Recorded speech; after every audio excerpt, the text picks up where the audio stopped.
Case, it's our great pleasure, John Bates. He's in business to bring out the awesome in people and project that into the world. He's worked with everybody, he's done pretty much everything, and it's our great pleasure to have him as our first speaker for 2016's Build Main Stage. Ladies and gentlemen, John Bates.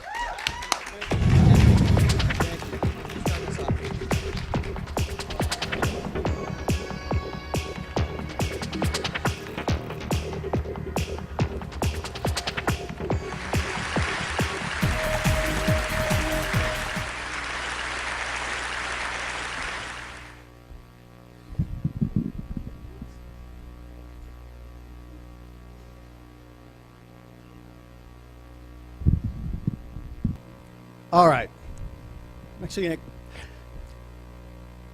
I've always had the soft skills.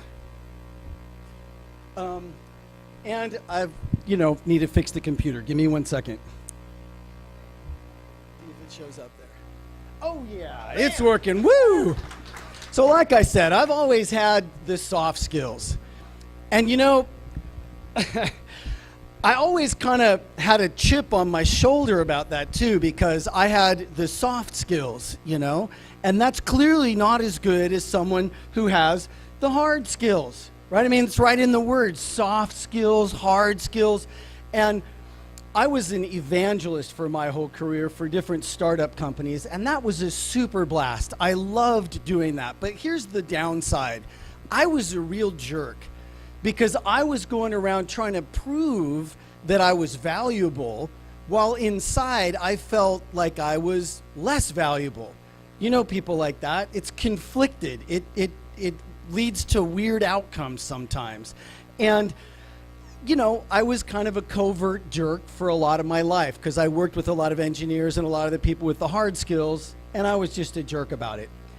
And then about 6 years ago, I was at TEDx Santa Monica, one of the very first ones, and I was watching this guy on stage who had all of the hard skills. He was a VC, he was an engineer, he was talking about something that should have been really interesting, but it was just an awful experience. He was nervous, he was looking at his shoes, he was looking at his notes and moving around uncomfortably.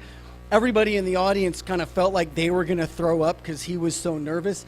And it was just a terrible experience. And I was sitting there feeling kind of bad for him, but there was this little part of me that was snickering, because I was like, oh, he's got all the hard skills, Mr. Hard Skills guy, and he can't communicate his way out of a freaking paper bag. And as I was sitting there indulging myself in that morass, my buddy Michael Weiss walked over, leaned up to me and said, dude, we gotta do something to help people like this. And it was a real epiphany moment for me. I realized in that moment what a big jerk I had been being, and I also realized that maybe if I just let the chip on my shoulder go, I could make a difference for someone like that.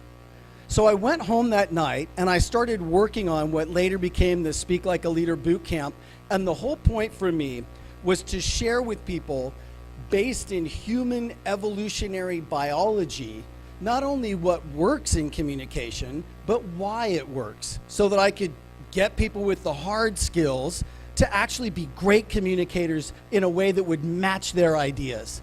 Now, when I did that, it really fundamentally altered my life.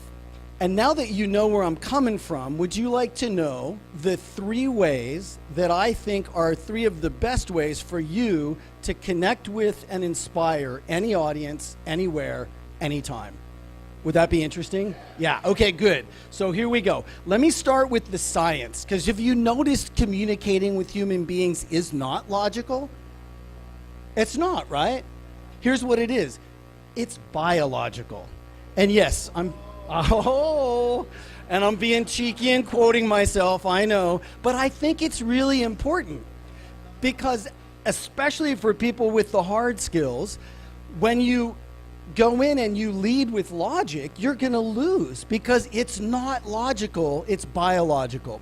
So now I'm going to give you just the teeniest fragment of the science underneath these 3 ways to connect. And it starts this way. Have you noticed that humans have conspicuously have strangely conspicuous eyes. We've got conspicuously big, visible eyes. Have you noticed that? Now, we're one of the only animals, we're certainly the only primate to have whites in our eyes. And here's the downside.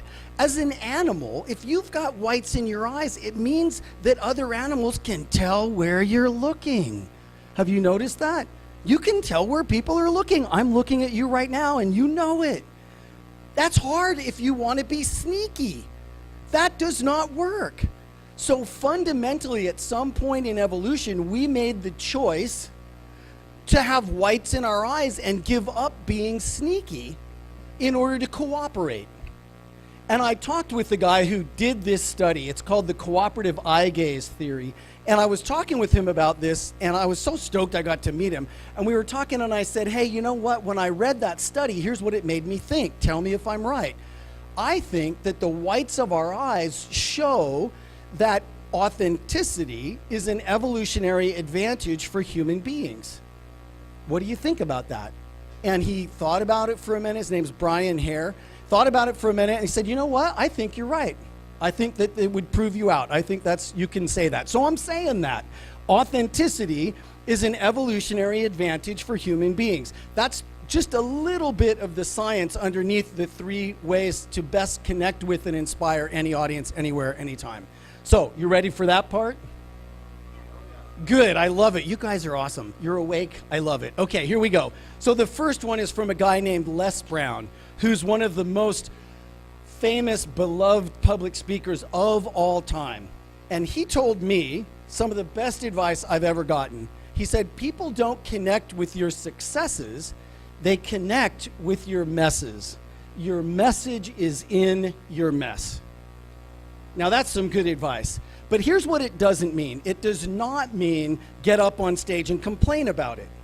What it really means is if you have the courage to share the places that you failed and the places you fell down and the places you made dumb decisions and it hurt you and what you learned out of it, well, that's some really interesting, useful information for the people in the room listening. Some of you may know that I had a .com company back in the day. It was called bigwords.com, and man, I put my whole heart and soul into that thing. And then in the turn down, we went out of business. So I'm an $80 million failure, and it makes me feel really uncomfortable to this day to say that. And when that happened, I had an autoimmune disease that came on very suddenly. It's what Flash helps me manage still, and it almost killed me. And I was sitting in the hospital, and all the doctors were telling me they were not sure if they could stop this and save my life. And as I sat on that bed in that hospital room, I had a real, what people would call, come to Jesus moment. And I realized that looking back over my life, man, I had lived a very small, very selfish life. My context was something like opportunity only knocks once, and this is it, and you better make this work or you're, out of it. And it was all about me succeeding. Yeah, I wanted to take other people with me. I mean, I wasn't a complete monster, but it was really all about me succeeding and just other people coming in my wake. And I realized that was not how I wanted to go down. And I promised myself that if I got to walk out of that hospital that day and live another day of life, the things that were going to matter to me most were making a difference and doing anything I did, no matter what it was, as well as I could. I didn't care about position anymore. I didn't care about what looked good or looked bad. I just wanted to make a difference and do the best I could do at anything that I was going to spend my time doing. And I got to walk out of the hospital, which was a real stoker. And it completely changed my life to have had that experience. Now, here's the thing. You don't have to almost die to have that experience. If I share that with you and tell you what I got out of it, you could get that too without almost dying. So that's number one. Ready for number two? Okay, number two, from a guy named Craig Valentine, who's the 1999 world champion of speakers in Toastmasters, and he's a friend of mine and a mentor, and he told me, don't make yourself special, make the process special. I'll give you an example. When I was in high school, I won every contest I ever entered from my freshman year all the way through my senior year, except for one. And that judge chased me down 2 years later just to apologize for giving me the loss. And he told me, you know what, you should have won that. I made a mistake. I've been thinking about it ever since. I'm sorry. And if I stopped there and I said, and now I'm going to show you how to be great public speakers too, let's go, probably a lot of you would look at your watch and wonder how you could get out of here. Like, this guy is hung up on himself and he's still in high school. Like, what's up, right? But let me tell you the real point of that story. Here's the real point of that story. I went to high school in Salt Lake City, Utah, public high school, and we somehow lucked out and had one of the top coaches in the world at my public high school in Salt Lake City, Utah. And I loved that guy. His name's D.L. Smith, and I owe him a forever debt of gratitude I'll never be able to repay. And whenever he told me to do something, stand on one foot, touch your nose, I did it. I just did everything he said. So the only thing I did different than anyone else was I had a great coach and I was coachable.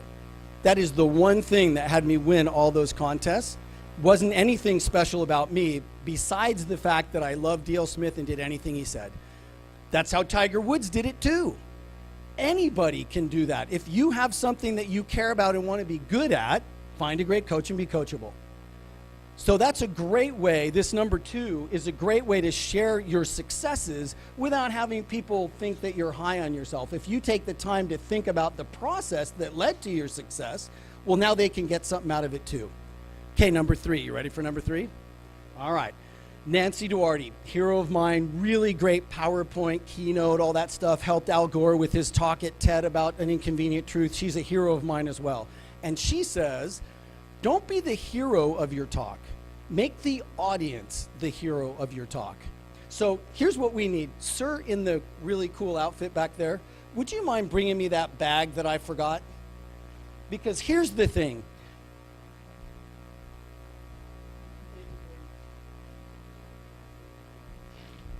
I like Star Wars, and I want to illustrate this using Star Wars.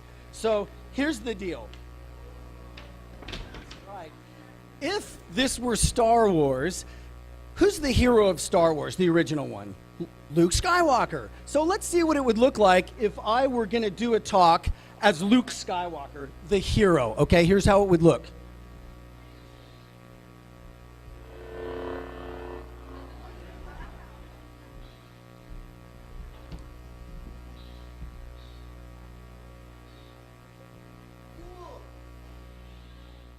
Thank you very much. Yeah? Okay.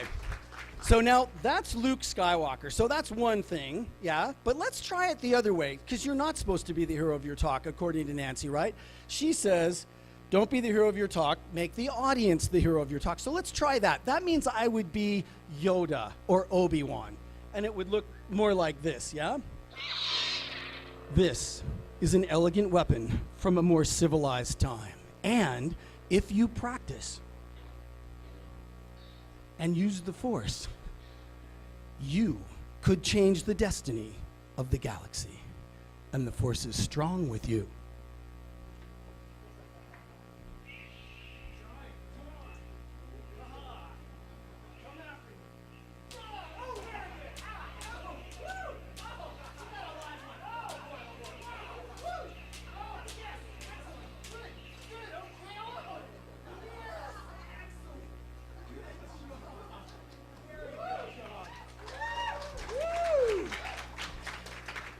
So, if you practice and you use the Force, you could change the destiny of the galaxy.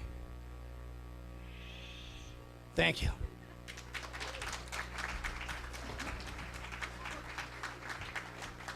So now here's the question. Which one of those did you like better? The second one, yeah? Way better. Because you got to be a part of the action. So don't be the hero of your talk. Make the audience the hero of your talk. Now, here's the final point I want to leave you with. These 3 ways of connecting with and inspiring people, I think, are fundamentally extremely important leadership skills. And there's something funny about leadership. You know, it's easy to be a leader at the buffet line. I'll go first, follow me, I'll lead, right? But at that point, it doesn't make a difference. If it's easy to lead, that's not when it makes a difference. When it's difficult to lead is when it makes a difference.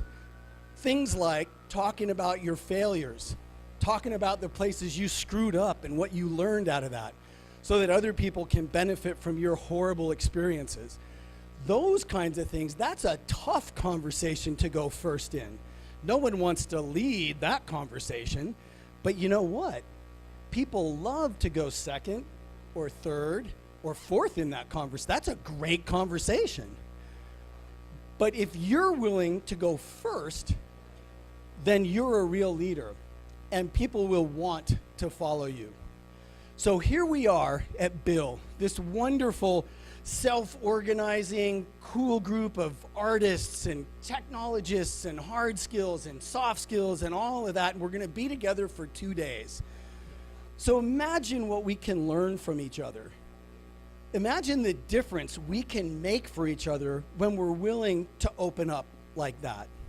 So here's my request to you for the next 2 days here at Bill especially.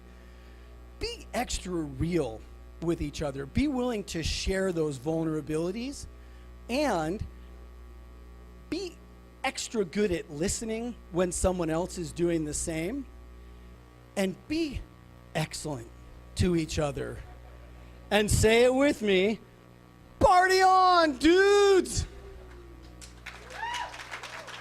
Thank you.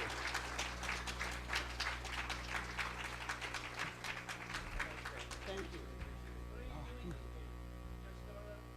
You know, I do leadership communications training. So that's what I do. I work with people like NASA and IBM and Johnson & Johnson, and I go all over the world actually training people in the fundamentals of human evolutionary biology and human neurophysiology to make their communication and their leadership far better and more effective.